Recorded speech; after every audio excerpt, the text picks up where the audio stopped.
Ao longo do século XIX, as colônias hispano-americanas obtiveram sua independência. O descontentamento que a maior parte dos habitantes das colônias sentia em relação às medidas políticas e econômicas impostas pela metrópole espanhola, assim como a disseminação de ideias liberais entre aqueles que viriam a se tornar os líderes dos movimentos pela independência, são pontos que devem ser destacados quando nos dedicamos a estudar esses processos.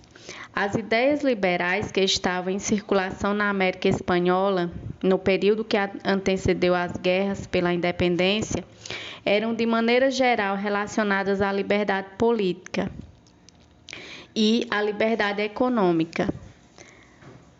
Os habitantes das colônias hispano-americanas desejavam liberdade para estabelecer relações comerciais com qualquer parte do mundo.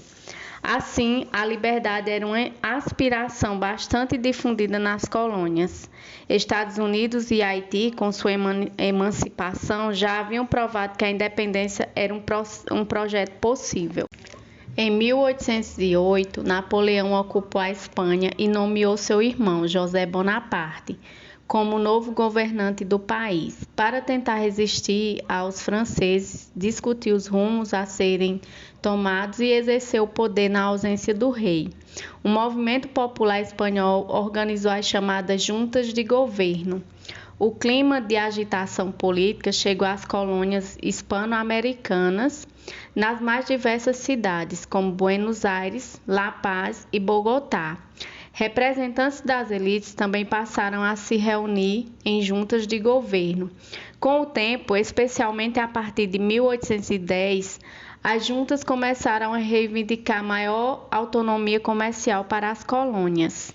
Entre 1810 e 1815, os crioulos e chapetones lideraram tentativas de independência nas capitanias da Venezuela e do Chile e nos vice-reinos do Rio da Prata e da Nova Espanha.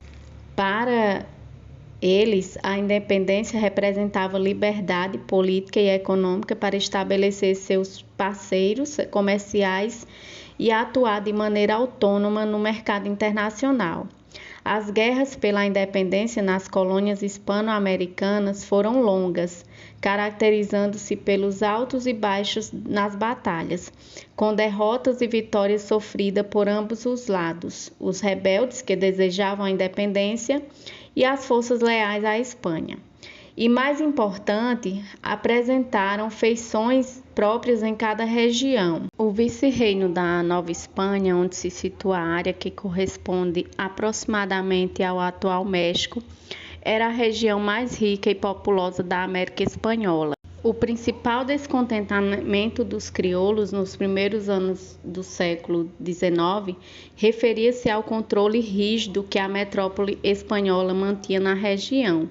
Foram os crioulos que, de modo geral, lideraram as lutas de independência do México, aliados a grupos de indígenas e mestiços. O movimento contra o domínio espanhol começou efetivamente no dia 16 de setembro de 1810.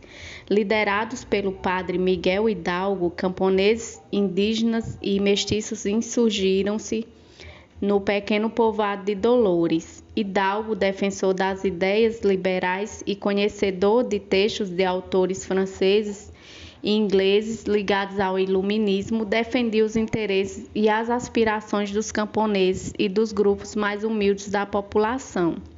Miguel Hidalgo chegou a proclamar o fim dos tributos indígenas e o fim da escravidão africana. Porém, após um período de lutas, os rebeldes foram derrotados pelas forças leais à Espanha. O padre Hidalgo foi julgado e executado em 1811.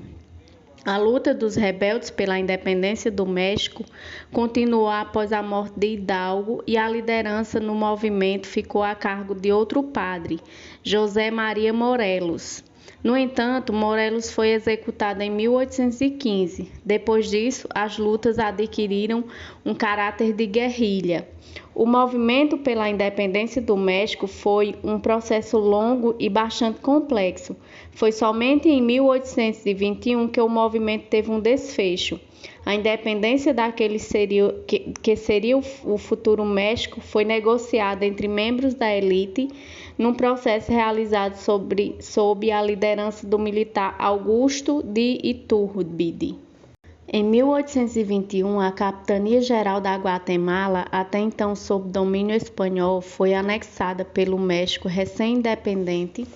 2 anos depois, a região rompeu com o governo do México e formou as Províncias Unidas da América Central. Em 1838, as Províncias Unidas fragmentaram-se em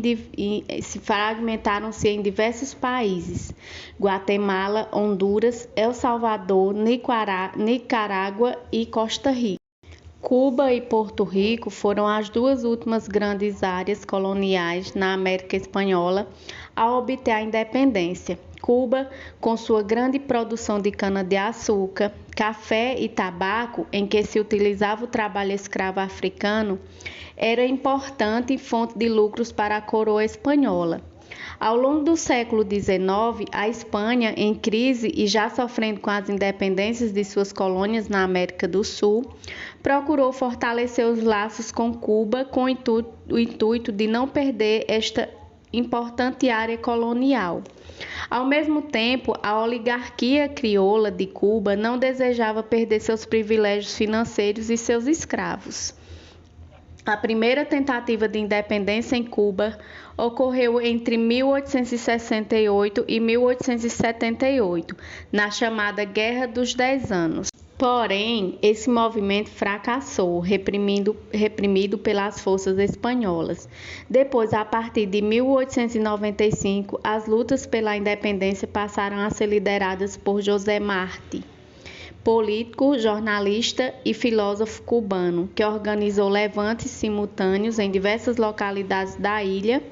Essas lutas tiveram caráter popular, contando com a participação de camponeses e de pessoas das cidades.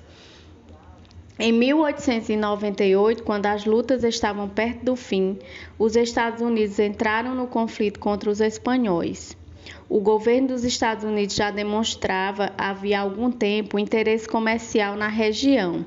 Os espanhóis derrotados assinaram a Declaração de Independência de Cuba e cederam aos Estados Unidos como indenização de guerra Filipinas e Porto Rico. Uma vez expulsas as autoridades espanholas da ilha, os Estados Unidos mantiveram ali uma intervenção militar que durou até 1902. Nesse ano, a República de Cuba foi formalmente proclamada. Em julho de 1816, as Províncias Unidas do Rio da Prata, atual Argentina, declararam formalmente a emancipação política. José de San Martín, governador da província de Mendoza, uniu-se às forças rebeldes e avançou em direção ao Peru e ao Chile, participando também da independência dessas colônias espanholas. No norte da América do Sul, a guerra pela independência era conduzida pelo venezuelano Simón Bolívar. Em 1819, após combater os espanhóis, Bolívar proclamou a independência da Grã Colômbia, que compreendia principalmente os territórios dos atuais Equador, Colômbia, Panamá e Venezuela.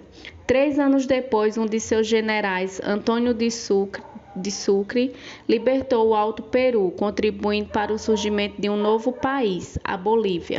Em 1811, a banda oriental do vice-reino do Rio da Prata foi invadida pelos lusos brasileiros.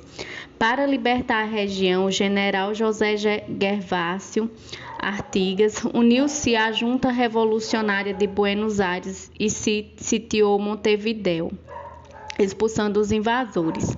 4 anos depois, as tropas de Artigas também expulsaram os espanhóis da cidade, onde o líder revolucionário instalou um governo independente.